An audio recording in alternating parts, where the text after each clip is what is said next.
दज्जाल के फितनों में से सबसे बड़ा फितना ये होगा कि वो सच को झूठ कर देगा और झूठ को सच साबित कर देगा, और लोग कंफ्यूज हो जाएंगे कि सच क्या है और झूठ क्या है।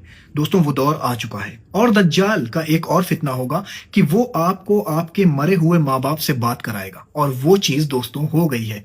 तो जो वीडियो मैं आपको दिखाने वाला हूँ उसको देखने के बाद आपके होश उड़ जाएंगे। इस वीडियो का पहला पार्ट दिखा रहा हूँ। इसमें एक बेटी अपनी माँ से बात कर रही है अपनी प्रेगनेंसी के बारे में। अब ये दूसरा वीडियो देखिए। इस लड़की के एक बेटा पैदा हुआ जिसका नाम उसने रखा है चार्ली। अब चार्ली अपनी दादी माँ से बात कर रहा है। ये भी आपको बहुत नॉर्मल सा वीडियो लगेगा, लेकिन इसका जब तीसरा पार्ट अब मैं आपको दिखाने वाला हूँ, इसको देख के आपके होश उड़ जाएंगे।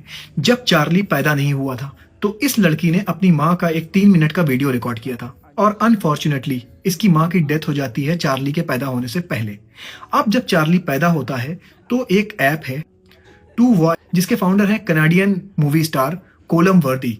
और ये ऐप क्या करती है दोस्तों, आपने अपने रिलेटिव का 3 मिनट का वीडियो रिकॉर्ड कर लिया, अब वो डिसीज हो गए, वो खत्म हो गए इस दुनिया से, लेकिन एआई फॉर्म में वो जिंदा रहेंगे। आपको उनसे बातें करनी है, जब भी उनसे बातें करनी है तो उनकी पूरी शख्सियत आपके सामने आ जाएगी। जब वो जिंदा थे तो इस ऐप ने उनकी 3 मिनट की जो वीडियो बनाया था, उस 3 मिनट की वीडियो में उनकी वॉइस कॉपी कर लिया था, उनकी बॉडी लैंग्वेज कॉपी कर लिया था, उनकी पूरी क्लोनिंग कर लिया था। अब जब भी आप इस ऐप को खोलेंगे और आपको अपने माँ बाप की याद आएगी, ये ऐप आपको आपके माँ बाप से बात कराएगा।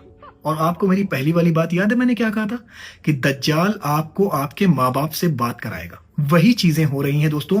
बिल्कुल आखिरी का दौर है, तो मैं रोज इस तरह का वीडियो एक लेके आऊंगा ताकि मैं लोगों को जगा सकूं और बता सकूं कि ये दौर आखिरी का है, और अभी भी मौका है कि आप जाग जाइए और अपने घरों में दीन को दाखिल करिए। अगर आप अपने घरों में दीन को दाखिल कर लेंगे तो दज्जाल जैसी कोई भी चीज आपका कुछ बिगाड़ नहीं पाएगी। नमाज के पाबंद हो जाइए, अपनी जनरेशन को पास ऑन करिए नमाज, ताकि वो लोग भी एक अच्छे इंसान बन सकें। और दोस्तों, इससे बचने का तरीका क्या है अब मैं आपको बता देता हूं। अगर आप सूरह कहफ की तिलावत करते हैं तो दज्जाली फितने से आप महफूज रहेंगे। आप अगर स्पिरिचुअली कनेक्ट हैं उस सुपर पावर से, तो भी आप दज्जाली फितनों से महफूज रहेंगे।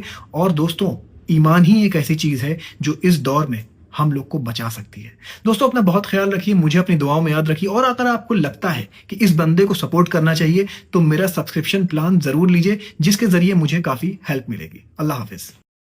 यूपी के अंदर एक बच्ची ने खत लिखा है, मौलाना हम बाप के 4 बेटियां हैं और माँ बीमार है, हमारे बाप की सारी तनख्वाह माँ की बीमारी में, हमारी पढ़ाई लिखाई में खर्च हो जाती है, लेकिन हम बच्चों की शादी करने की मेरे बाप के अंदर ताकत नहीं है। कब से मैंने मेरे बाप को हंसता हुआ नहीं देखा। एक रात मेरा बाप तहज्जुद की नमाज में उठ के रो रहा था और अल्लाह से बात कर रहा था, अल्लाह फूल सी बच्चियां मेरे लिए अजाब बन चुकी है, इस अजाब को मेरे कंधों से तू कब दूर करेगा। मैं इस आवाज को अपने कानों से सुनती हूँ। मौलवी साहब जवाब दीजिए, क्या अब भी खुदकुशी करना हम बेटियों के लिए जायज नहीं? ऐसे क़यामत खेज सवालात अल्लाह के दरबार में ये यतीम बच्चियां करेंगी, क्या जवाब होगा मेरे और आपके पास? ऐसा सवाल अगर मेरे और आपके रब के दरबार में खड़े होकर मुझे और आपसे पूछ लिया जाए, क्या जवाब होगा? अल्लाह के प्यारो, 2 ही शादी के अंदर खर्चे हैं, एक महर का खर्च, एक वलीमे के खर्च, लेकिन अंदाज बदल गया भाई। जितना भी होगा, एक इसके दूल्हे के शूट से, बूट से, टोपी से, पगड़ी से, चड्डी बनीन भी इसके ससुरे की चपेल को निकाह पड़ा रहा है। निके में सब कुछ ससुरे का। अल्लाह के प्यारे, 2 ही खर्च इस्लाम ने बताए हैं, महर भी तुझे देना है, वलीमा भी तुझे देना है। लेकिन आजकल माहौल बदल गया। बाकायदा बच्चे पैदा करके बाकायदा भीख मांगा जाता है। मेरा बेटा पायलट है 5 लाख, मेरा बेटा इंजीनियर है 2 लाख, मेरा बेटा डॉक्टर है 7 लाख, मेरा बेटा ग्रेजुएट है। अल्लाह के बंदो, औलाद पैदा करके जहेज की भीख मांगने वालों, लानत है तुम्हारी जिंदगियों पर। किसी गरीब के दहलीज पे भीख मांगने से बेहतर यह है मस्जिद की छांव में थैला और टुवाल बिछा के बैठ जाओ, सुबह शाम तुम्हें भीख मिल जाएगी। अल्लाह के लिए किसी का घर मत उजाड़ो।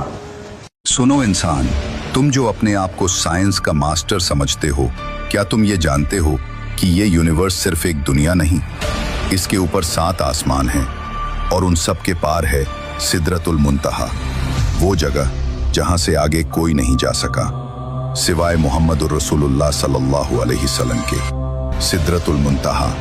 एक रात जब सारी दुनिया सो रही थी, अल्लाह ने अपने प्यारे रसूल सल्लल्लाहु अलैहि वसल्लम को बुलाया।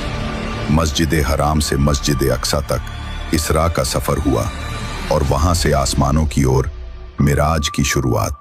पहले आसमान पर आदम अलैहिस्सलाम, दूसरे पर ईसा अलैहिस्सलाम, और याहिया अलैहिस्सलाम, तीसरे पर यूसुफ अलैहिस्सलाम, चौथे पर इदरीस अलैहिस्सलाम, पांचवें पर हारून अलैहिस्सलाम, छठे पर मूसा अलैहिस्सलाम और सातवें पर इब्राहीम अलैहिस्सलाम। और फिर वहां पहुंचे जहां न कोई नबी गया न कोई फरिश्ता। कहानी शुरू होती है वहां से जहां आसमान की सारी हदें खत्म हो जाती हैं, जहां से आगे किसी फरिश्ते का भी सफर मुमकिन नहीं। वो मुकाम सिदरतुल मुंतहा, जहां इल्म, नूर और हकीकतें एक साथ जमा होती हैं। सिदरतुल मुंतहा की जड़, रूट छठे आसमान पर है और उसकी शाखाएं सातवें आसमान तक फैली हुई हैं। यही वो जगह है जहां से नील और फुरात, दुनिया की दो सबसे मुबारक नदियां, अपनी हकीकत का सफर शुरू करती हैं। हदीस सहीह मुस्लिम में है कि रसूलुल्लाह सल्लल्लाहु अलैहि वसल्लम ने कहा, सिदरतुल मुंतहा से दो ज़ाहिरी नहरें निकलती हैं, नील और फुरात, और दो बातिनी नहरें जन्नत के अंदर बहती हैं। वो जगह थी सिदरतुल मुंतहा, एक नूर से भरा पेड़ जिसके पत्ते हाथी के कानों जितने बड़े, फल मटके जितने भारी, और उनके ऊपर गिर रहा था अल्लाह का नूर। ये नूर जब सिदरा पर गिरता था तो पेड़ के रंग ऐसे बदल जाते थे जो किसी इंसान ने, किसी दुनिया ने, किसी कैमरे ने कभी देखे ही नहीं, क्योंकि वो रंग इस दुनिया के स्पेक्ट्रम में आते ही नहीं। इंसान की आंख सिर्फ 0.003% रंग देख सकती है। सिदरतुल मुंतहा के रंग उन डायमेंशंस के स्पेक्ट्रम से आते हैं जहां मैटर का कोई अस्तित्व नहीं, सिर्फ एनर्जी है। नील और फुरात सिदरतुल मुंतहा से निकलती हैं, लेकिन सीधे लिक्विड पानी बनकर जमीन पर नहीं गिरती। क्यों? क्योंकि सिदरतुल मुंतहा कोई फिजिकल जगह नहीं, ये एक हायर डायमेंशन है।